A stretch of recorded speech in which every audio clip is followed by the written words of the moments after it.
My name is Ashley Vaden. I'm 29 years old, and if I'm honest, I should have seen Caleb coming from a mile away. But the truth is, he didn't walk into my life. He drifted in. Soft, warm, like air through a window you didn't realize was open until it was too late. Caleb had this charm that wasn't loud. It was quieter, sly, like he wanted to be discovered rather than announced. The first night he walked me back to my car, he tilted his head, smiled that half smile, and said, "You're different, Ashley. You actually listen." I'd heard that line before, but something in the way he said it, the way his voice sank low, like it carried a secret only I could unlock, made me believe him. And belief quickly became a habit. I believed him when he said his ex was just spiritual baggage and that late-night coffee with her was only closure. I believed him when he Venmo requested me $50 for emergency gas and called it a joke, a test to see if I'd notice. I paid anyway. I believed him when he promised that labels ruin the magic, tracing the rim of his glass while dismissing the word girlfriend as something too heavy, too suffocating. Even when I'd already introduced him as my boyfriend at my sister's barbecue, I swallowed my own truth and let his version stand. I figured he'd catch up. Red flags weren't banners in the wind with Caleb. They were whispers. A late-night absence explained away with, "Sorry, my phone died."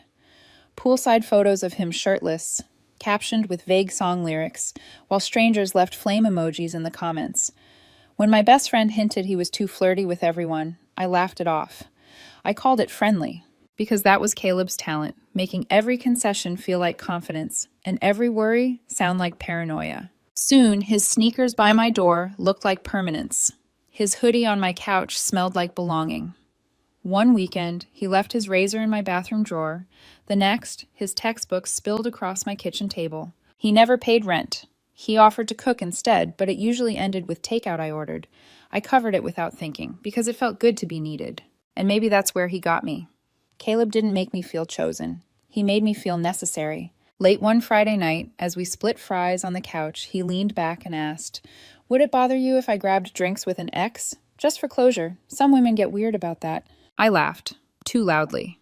I said I wasn't one of those insecure girls who got jealous. He smiled, satisfied, and changed the subject to vacation plans. But as I nodded along, I felt it. A tug, a flicker of warning deep in my chest, one I forced myself to ignore. Because when you want someone to stay, silence feels safer than suspicion. And I had no idea that silence would become my only defense. 2 Fridays later, I was closing out a late shift when one of my coworkers, Layla, slid her phone across my desk. "Ashley, isn't this Caleb?" On the screen, an Instagram story looped in silence. The familiar green circle of close friends only. Caleb stood in front of a hotel bathroom mirror, white robe hanging half open, but the phone wasn't in his hand. A tattooed forearm, not mine, reached into frame, steadying the camera. The caption read, "Healing energy, grateful heart." My chest didn't explode with rage, it just hollowed out, like the floor had dropped and left me dangling in midair. I stared, numb, until the story replayed. The first thought that crossed my mind wasn't he betrayed me. It was, that robe doesn't belong to him. Mine's navy blue, cotton. This one's hotel white, starched. I drove home in silence. The ticking dashboard clock was louder than the engine.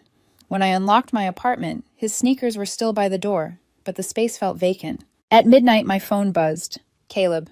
Hey babe, long day. Crashing at Sean's. Can we talk tomorrow?" I typed back, "Sure." Then placed my phone face down and stretched out on the couch. The bed upstairs was free, but I couldn't bring myself to climb into it. The next morning, I walked to his apartment. In my hand, a plain envelope with his spare key tucked inside. My palms sweated against the paper. He opened the door in one of my vintage band tees, eyes half-lidded, voice casual. "Morning. Everything okay?" I didn't step inside. I lifted my chin, steady. "I saw your story." He blinked, then shrugged. "So what if you did? You were with her last night, weren't you?" He leaned against the doorframe like the weight of the world had never touched him. "So what if I was? We were never official, Ashley. You can't cheat on someone you're not exclusive with." My throat tightened, but my voice stayed even. "You call me your girlfriend at brunch with your mom." "That was to make her happy," he shot back. "You're the one who got too attached. That's on you." The hem of my shirt brushed his bare thighs. I forced myself not to look, not to flinch. I remembered the night he wore that same shirt to bed, whispering how safe he felt. Safe, I said quietly, but never serious. He rolled his eyes.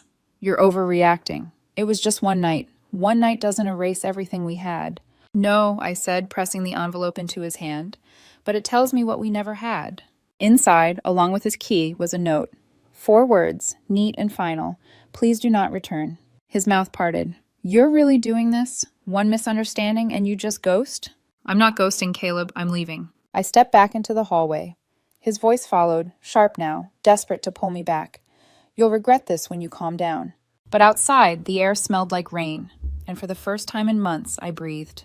I muted his number before I reached the street. No screaming, no slammed doors, just silence. Because silence can be the loudest goodbye of all. The weekend after I left Caleb's apartment, my home felt like a crime scene. Not because of blood or broken glass, but because his fingerprints lingered everywhere. A razor still in my bathroom drawer, 3 cans of his favorite seltzer in the fridge. His messy grocery list stuck to my freezer door with my own magnet. Almond milk, tortilla chips, beard oil. I gathered it all up, not in a rage, not with tears, but methodically, like someone unspooling a knot, cutting every thread, each item into a trash bag, one by one. The sound of plastic swallowing the past. I didn't blast it online. I didn't type paragraphs about betrayal or loss. I simply cleaned. And with every item gone, I noticed something. The silence inside me was louder than his excuses had ever been. Caleb, of course, didn't choose silence. By Monday, his Instagram was flooded with vague captions and filtered selfies. When the dust settles, the real ones remain. Healing isn't linear. One photo was just his legs and some quartz crystals. People started asking me questions, my cousin texting, "Did you and Caleb break up? He's posting a lot." Even his friend Marcus DM'd me. "He's been weird. Just wanted to check you're okay." I answered no one. Not because I didn't care, but because I was done explaining someone else's behavior. By Wednesday, Caleb switched tactics. A new number lit up my phone at 9:00 p.m. "Hey, just wanted to talk. Can we meet? I owe you an apology." I blocked it. Thursday at midnight, another number. "I didn't realize how much you mattered until you left. I was scared, Ashley. I self-sabotage. I'm working on it." Blocked. Friday evening, again. "You're really not going to say anything? After everything we were?" I stared at the words, waiting for a flicker of the old me, the girl who would have written back, long and forgiving, explaining, rationalizing, begging him to see me. But that girl wasn't home anymore. I closed the thread. Blocked. Silence wasn't cruelty. Silence was survival. I filled my evenings with small rituals instead. Late walks under street lamps, phone off in my pocket, long baths with music humming low, journaling until my hand cramped.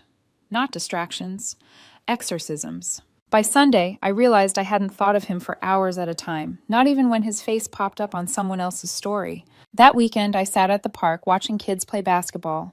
One boy wore the same faded jersey I had when I was 15. Back then, I thought love meant proving yourself, begging someone to see you, even if they never chose you. But I wasn't that girl anymore. And Caleb's voice, once so loud in my head, had gone quiet. Caleb didn't fall apart quietly.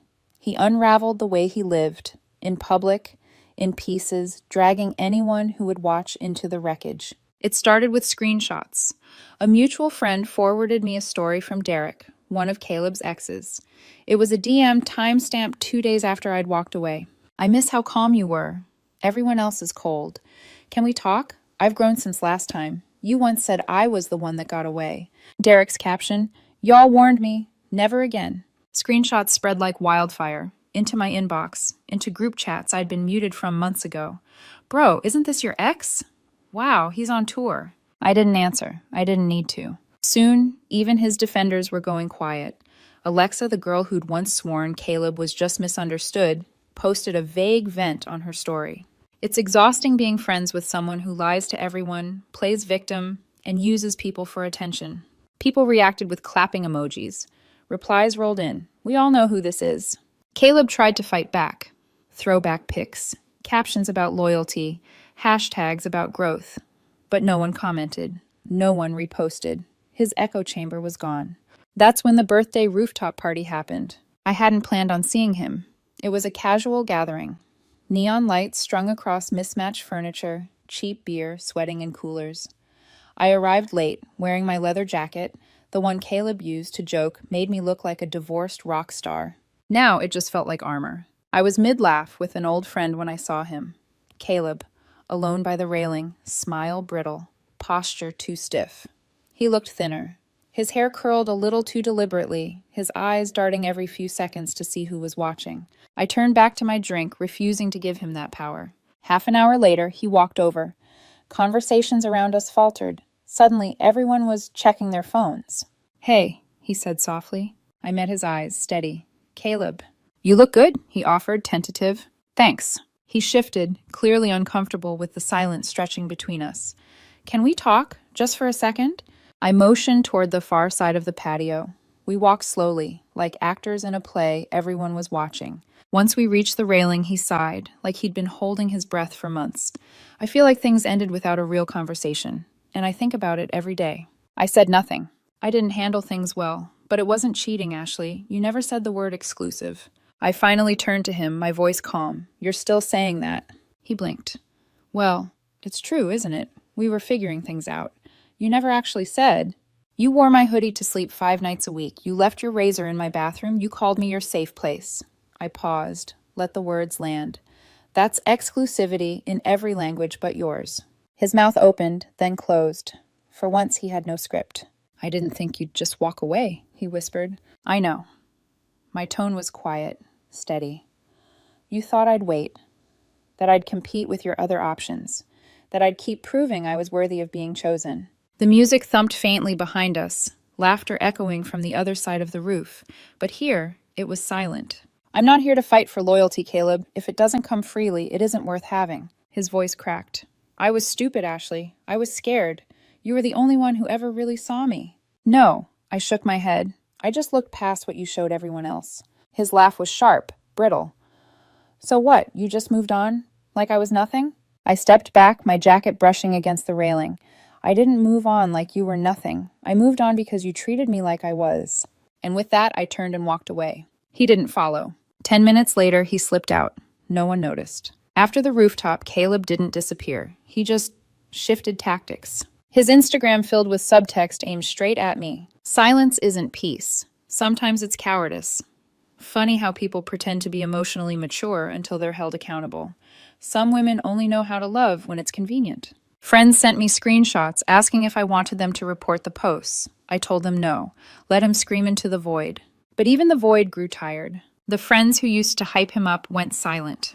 Alexa, the same girl who once swore he was misunderstood, called me one Tuesday night. She didn't waste time. "I'm sorry," she blurted. "For what?" "For defending him. For telling people you just ghosted." I didn't know everything, Ashley, and when I finally saw the screenshots, I felt like an idiot. "You don't owe me anything," I said. "Still," she whispered. "I needed to say it.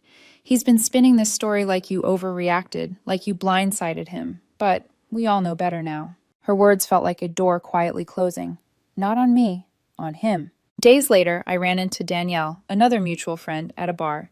She eyed me like I was some urban legend.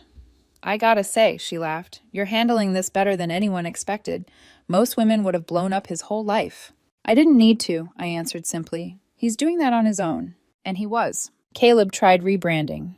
He deleted old posts, filled his feed with spiritual quotes, sun-drenched selfies, captions about growth. But the engagement was dead. No likes, no comments, no echo chamber left. When you burn everyone's empathy, all you have left is yourself. And Caleb wasn't used to being alone. That's when the final message came. A new number late at night. "I know you probably won't read this, but I never meant for things to end the way they did. I cared about you. I was just in a bad place. You were stable and kind, and I took you for granted. I wish I could undo it. If you ever want to talk, even just as friends, I'd like to hear from you." I read it once. No anger, no temptation. Just a hollow kind of clarity. And then I blocked it. Because here's the truth. Betrayal isn't an accident. It isn't something you didn't mean. It's 1,000 selfish choices, all pointing away from the person who trusted you. Caleb hadn't tripped and fallen into betrayal. He had walked there. He had run. And I wasn't going to chase him. In the weeks that followed, I noticed something new. My apartment wasn't haunted anymore. No stray belongings, no silent echoes of him. I didn't feel lonely, I felt weightless. Some losses don't leave holes, they leave room. 3 months later, I got an invitation to Hila's wedding. She was a friend I'd grown closer to after she cut Caleb out of her own circle. For a moment, I wondered if he'd show up too, but then I realized it didn't matter. By then, my life had shifted. I'd moved into a new apartment, quiet, uncluttered, mine.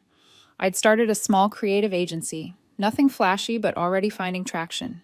And I'd let new people in, people who didn't need me to prove my worth. One of them was John. He wasn't loud or magnetic like Caleb had been. John was steady, thoughtful. The kind of man who'd rather spend an evening reading in a bookstore than broadcasting his life online. With him, the ground didn't shake beneath me. And for the first time, I realized that was what I wanted. Stillness, not storms. The wedding itself was beautiful. Intimate string lights, elegant but warm, laughter curling in the air like music. Halfway through the reception, while waiting at the bar, I saw him. Caleb. He looked smaller somehow. His hair was styled too perfectly, his smile too eager, as if he'd rehearsed it in the mirror. The edges of his performance were fraying. Our eyes met. For a heartbeat, the room shrank to just the two of us. Then his smile widened, too quick, too desperate. He crossed the room. Ashley, wow, I did not know you'd be here. He brushed his hair back, the same nervous tick as always. You look different. I am, I said simply. He laughed too fast. Changed your hair. Sharper style now. Suits you. I stayed quiet. He lowered his voice. Things got complicated back then. I wasn't in a good place, but I've been working on myself. Therapy, journaling, realigning. His eyes flickered, searching mine for softness. I gave him none. Finally, he whispered, I miss you. What I had with you, it was real. I was stupid. I thought I wanted excitement, but excitement doesn't keep you grounded when you're falling apart. For the first time that night, I let myself smile. Not kindly, not cruelly, just honest. You once called me safe, like it was a flaw. But safety is the foundation of love, Caleb. You removed yourself. I just refused to wait in the ruins. His face collapsed in on itself. So that's it? You replaced me? I glanced across the room, where John was laughing with Isla near the dessert table. At peace in a way Caleb had never been. No, I said softly. You replaced yourself. All I did was notice. Caleb's breath caught. Please, coffee, one night, closure? I shook my head gently. That chapter is closed. You just didn't notice until the book was already shelved. His mouth opened, then closed. No words came. I stepped past him, the glow of string lights catching the edge of my jacket, and walked toward John. He looked up, saw me coming, and smiled. Simple, steady, genuine. And just like that, the weight that had clung to me for months dissolved. Because Caleb wasn't the one who got away. He was the one I escaped from. And nothing had ever felt safer than that. Later that night, I sat under the canopy of string lights, a glass of champagne in my hand, the hum of laughter all around me. John's hand rested gently over mine, warm, unshakable. For the first time in a long time, I didn't feel the need to explain myself to anyone. Not to justify what I endured, not to rewrite the story Caleb spun. The silence I had chosen months ago had told the truth for me. Across the room, I caught a glimpse of him once more. Caleb stood near the bar, alone, his drink untouched, his smile strained. The performance was gone. His aura, once so magnetic, so consuming, had cracked under its own weight. People passed him by without pausing. He looked like a ghost in a room full of life. I didn't feel pity. I didn't feel anger. Just distance and peace. Because I understood now, Caleb hadn't loved me. He loved being loved by me. He loved the way my devotion fed him, the way my silence excused him. That wasn't love. That was consumption. Real love, I was learning, wasn't about proving yourself worthy of being chosen. It was about standing beside someone who already chose you, without games, without conditions. John turned to me, smiling, asking if I wanted to dance. His hand extended, simple, sure. I let him pull me into the soft glow of the lights. My laughter joined the music, blending into a night that felt weightless. I thought back to the girl I'd been when Caleb drifted into my life, hungry to be needed, willing to shrink my own voice just to keep someone close. She was gone now, In her place was a woman who had learned that silence isn't weakness, and leaving isn't cowardice. Sometimes walking away is the bravest thing you'll ever do. Some losses don't leave holes, they leave room. And under those lights, with John's hand steady in mine, I finally felt what I'd been searching for all along. Not excitement, not chaos, not rescue. Just freedom, and it was enough.